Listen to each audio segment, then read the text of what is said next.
Assalamualaikum warahmatullahi wabarakatuh. Halo, selamat pagi. Jumpa dan ketemu kembali di channel Kabut Rinjani.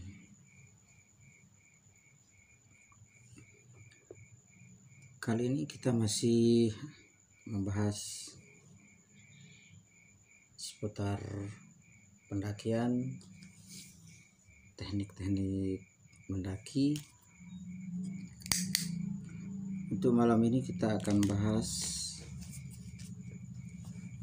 teknik dan trik mendaki sendirian atau mendaki solo.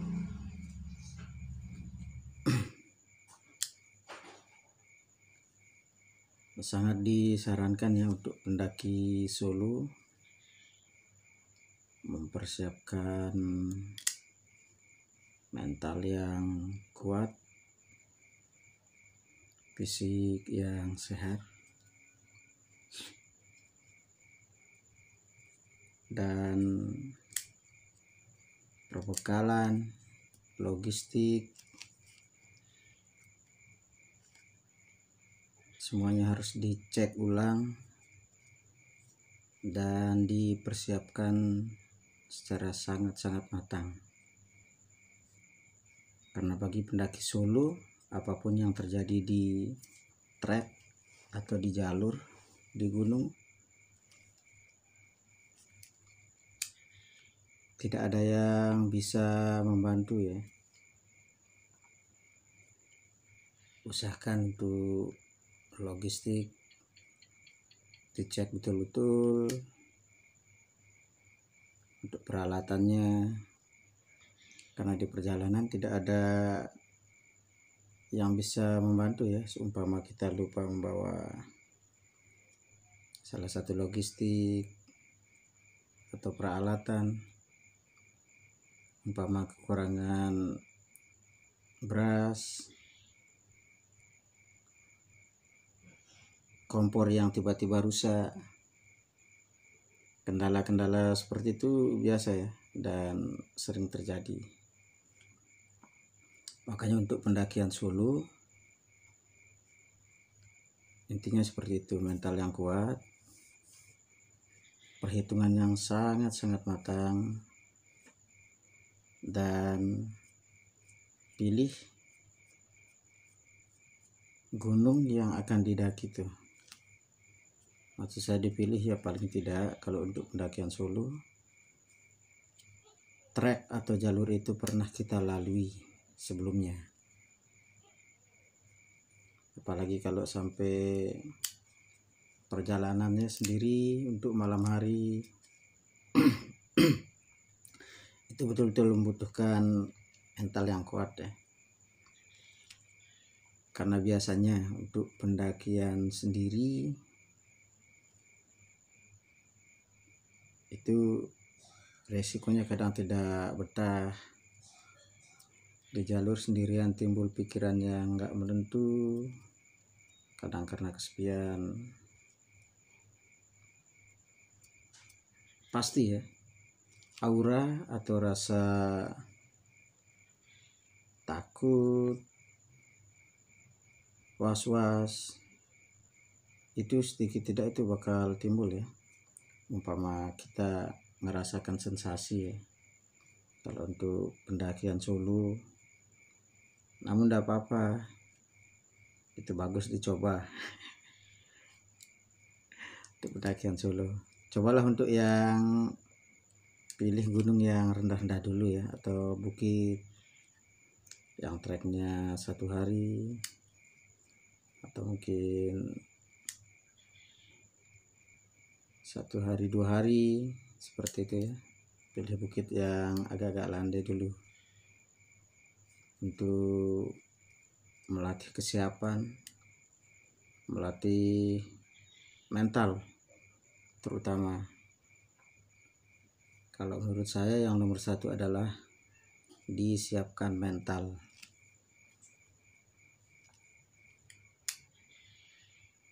Karena kalau mental sudah bagus, tenang, seumpama terjadi sesuatu, ada salah satu logistik yang terlupakan, habis di tengah jalan, itu teknik yang pertama, itu harus tenang. Umpama kompornya rusak, logistik habis, kalau nomor satu harus tenang dan cari jalan keluarnya, seperti itu. Sebenarnya kalau untuk pendakian solo itu asiknya lebih cepat ya, trek yang dilalui itu bakal lebih cepat sampai, karena estimasi waktu kita jalan sendiri itu lebih cepat ya. Kalau rombongan kadang kita udah cepat namun disuruh nunggu rekan yang di tengah atau di belakang untuk jalan samaan, seperti itu ya. Kelebihannya untuk mendaki solo, target yang kita ingin capai atau trek itu lebih cepat, karena tidak ada yang terlalu membuat penghalang ya untuk di perjalanan. Umpama kita mau lebih lagi segar cepat jalan, kita cepat nyampe. Kalau untuk yang mendaki banyak kan resikonya seperti itu, harus saling tunggu, dan wajib tuh ya, kalau di grup harus saling melindungi, saling menjaga. Kalau yang di belakang lambat, kita juga harus lambat, seperti itu. Untuk yang mendaki solo lebih diperhatikan untuk peralatan, harus lengkap. Usahakan dicek beberapa kali, tidak ada yang terlupakan. Logistik dikasih double seperti biasa. Umpama target untuk 2-3 hari, dilebihkan menjadi 5 hari. Umpama target 1 hari, disiapkan untuk 2 hari, seperti itu.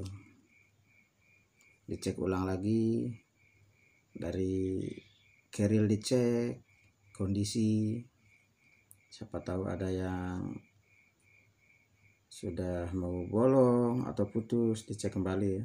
Untuk keril, sepatu, terutama sepatu seperti itu juga tidak sedikit ya kadang ya untuk sepatu, karena sempat beberapa tahun tiba-tiba dipakai, kendalanya seperti itu. Di tengah jalan kadang bisa retak ya, atau bolong mungkin karena terlalu lama, atau jahitannya putus. Itu harus diantisipasi ya, jangan asal dibawa berangkat. Hari sebelumnya dicek dulu. Untuk cadangan juga bisa dibawa, untuk sandal gunung, sandal jepit, seperti itu juga. Untuk kompor dicek, kita membawa korek cadangan, siapa tahu kompor yang kita bawa rusak, tidak bisa menyala.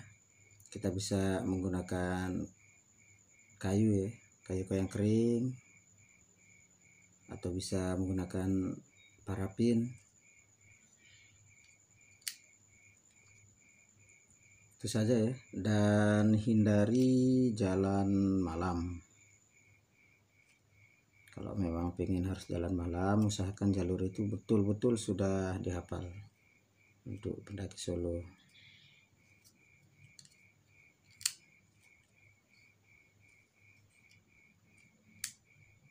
Logistik, mental, cek jalur,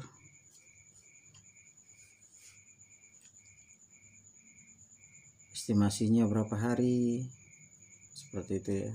Kalau memang jalurnya belum pernah didaki, usahakan informasinya sedetail mungkin. Kalau bisa membawa peta lokasi atau gunung tersebut, membawa kompas, seminimal mungkin ya ada kompas ya, seperti itu. Karena manfaatnya sangat bagus kalau untuk kompas, karena kita nggak tahu ya, kadang untuk gunung yang baru kita lalui seperti itu kita bisa lupa arah, kadang barat menjadi timur, tidak tentu ya, karena pengaruh pandangan. Kalau sudah paling tidak kompas ada, kita bisa target dari bawah. Utara, selatan, barat mana, jarak tempuhnya berapa, seperti itu. Ataupun kadang kalau terlupakan ya untuk kompas atau arah, kadang kita bisa tekniknya ya melihat sekeliling ya, melihat ke atas, kondisi matahari di mana, disesuaikan dengan jam, seperti itu. Misalnya kondisinya jam 9, mungkin mataharinya agak masih ke sebelah timur, seperti itu. Atau umpama matahari kebetulan tidak ada ya, tertutup, seperti itu. Banyak faktor ya yang bisa kita jadikan kompas ya atau acuan untuk bisa melihat kita di ketinggian berapa, atau arah barat, timur, utara, selatan itu bisa kita ketahui ya. Kadang tekniknya kalau kondisi di dalam hutan ya, kadang bisa mataharinya tidak terlalu kelihatan ya, atau tertutup, atau mungkin lagi mendung. Biasanya kita melihat di pepohonan, biasanya ini ada di pepohonan yang besar yang sudah berlumut. Cari tahu posisi lumutnya di sebelah mana, itu biasanya seperti itu. Kalau pohon yang besar, sebelahnya akan banyak ditumbuhi lumut, dan sebelahnya itu agak kurang atau kadang tidak ada sama sekali. Nah, teknik seperti itu. Posisi di mana ada lumut biasanya itu posisinya sebelah barat, karena pepohonan seperti itu ya. Untuk yang terbanyak kena terik matahari itu kadang dari pagi sampai siang hari ya, lebih panas. Makanya untuk yang terkena matahari itu agak jarang ditumbuhi lumut. Biasanya lumut akan tumbuh di lokasi yang sedikit kurang atau jarang terkena matahari. Tekniknya seperti itu ya, dipelajari. Kadang seperti navigasi darat ya, untuk selanjutnya mungkin kita bisa sama-sama belajar ya, cara navigasi darat, membuka peta, ukur jarak menggunakan kompas.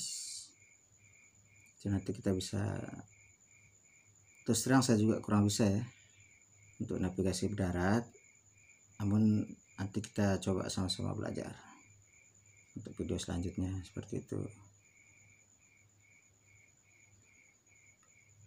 Perhatikan jalur-jalur. Kalau untuk malam hari ya, misalkan kalau tidak semepet mungkin ya, kalau memang masih perjalanannya santai ya, diusahakan tidak perlu jalan malam hari, seperti itu ya. Itu saja ya untuk mendaki Sulu. Kondisi tenda dicek, keril, matras, sleeping, apa yang harus dibawa itu dicek betul-betul, karena kalau sendiri seperti itu, karena sesuatu yang terlupakan atau lupa kita bawa itu akan kita tanggung sendiri ya.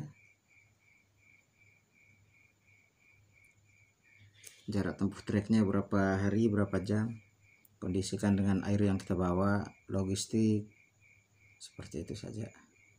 Perbedaannya mendaki grup, mendaki bersama, dan mendaki solo, seperti itu.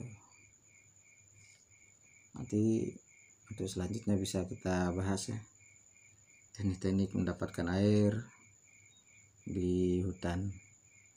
Mungkin bisa kita dari perasan lumut atau pepohonan yang apa saja ya, yang biasanya banyak mengandung air, bisa kita fungsikan seperti itu. Dan makanan-makanan apa saja yang bisa kita makan umpama dalam kondisi darurat. Biasanya seperti itu ya, dicek dulu ya kalau untuk makanan atau buah-buahan yang ada di hutan. Kita mau cek untuk kondisi makanan atau buah itu beracun atau tidak, biasanya kita gosok di jari ya, di tangan. Biasanya kita pakai tangan yang atas sebelah sini, kita gosok, bisa mungkin dikupas sedikit, digosok di tangan, diamkan sekitar 1-2 menit. Kalau memang buah itu membuat tangan kita iritasi atau gatal, itu biasanya tidak bisa dimakan ya, atau beracun atau beresiko. Namun biasanya kalau memang tidak gatal di tangan dan aman, dengan jarak 1-2 menit, biasanya itu buah-buahan bisa dimakan. Gampangnya, apa buah atau daun yang biasa dimakan oleh binatang lain yang aman dikonsumsi, biasanya itu juga aman bagi manusia. Seperti itulah ya, siapa tahu betul-betul kondisi kekurangan makanan atau tersesat. Nomor 1, jangan panik. Kadang istilahnya ya, kita bukan tersesat, istilah untuk kita tidak tersesat, cuman kita masih di jalur yang lain, belum menemukan jalur yang utama. Seperti itu aja pikirnya. Jangan cepat panik, anggap kita tersesat seperti itu. Umpama kita tidak menemukan jalur yang utama, bingung, ya positif thinking saja ya, tenang, lihat kondisi, dan setiap jalur kalau kita rasa sudah kehilangan arah, usahakan kembali ke track awal. Targetnya track awal dulu. Umpama sudah jalan setengah jam atau 1 jam nggak ketemu, betul-betul nggak ketemu, ambil jalan yang utama dulu, mundur dulu, atau kembali ke jalur yang awal tadi, dicari-cari lagi, dan umpamanya masih belum ketemu, usahakan untuk istirahat ya kalau malam hari. Atau kalau siang hari mungkin dicek ulang, dilihat tanda-tanda. Kadang seperti itu ya, kalau lagi tersesat, perhatikan bekas-bekas patahan ranting, sampah. Kadang saya ngelihatnya seperti itu ya, ada puntung rokok atau sampah. Di saat tersesat ya seperti itu, sampah kadang kita bisa jadikan untuk petunjuk ya, melihat sampah itu udah kayak gimana. Bahagia sekali kalau jalur sudah kiri buntu, kanan buntu, jalurnya udah tidak tentu arah. Biasanya kalau udah ketemu sampah, ada potongan ranting seperti itu, atau bekas pembakaran atau apa,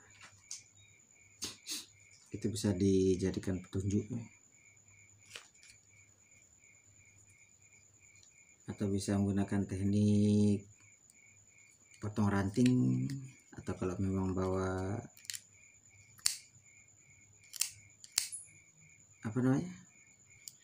pisau, belati atau bayonet ya, kita bisa membuat tanda di setiap jalur yang kita lewati.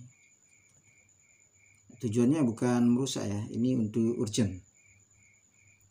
Kita bisa membuat sedikit tanda atau tebasan-tebasan ya di jalur-jalur yang pernah kita lalui, seumpamanya di batang-batang pohon. Karena untuk urgent seperti itu ya, kita bisa beri tanda dengan batu umpama biar kita lebih cepat ditemukan. Untuk rekan-rekan yang mencari, seperti itu biasa kita kasih tanda dengan batu,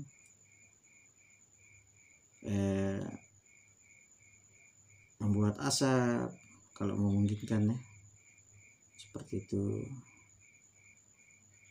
Tekniknya juga kadang kalau ingat, kalau memang betul-betul tersesat, kasih tanda jam, umpama kita nulis ya di pepohonan, kasih tanda nulis jam dan hari. Itu sangat bermanfaat ya kalau umpama ada tim yang mencari atau dari tim evakuasi, itu akan bisa mengetahui ya jarak tempuhnya di mana, jam udah berapa hari di sana. Biasanya seperti itu, bisa dikasih tanda waktu atau jam. Yang penting satu, perhatikan logistik. Kalau logistiknya masih aman, bisa santai-santai. Umpama tersesat pun jangan terlalu cepat panik. Misalkan kembali ke jalur utama, jalur yang sebelumnya kita lewati. Itu resikonya ya, kadang kalau mendaki sendirian kita bisa lebih kurang fokus karena sepi, karena kondisi ketakutan ya, kurang yakin seperti itu ya. Untuk yang bermental kuat ya atau bagus itu tidak apa-apa.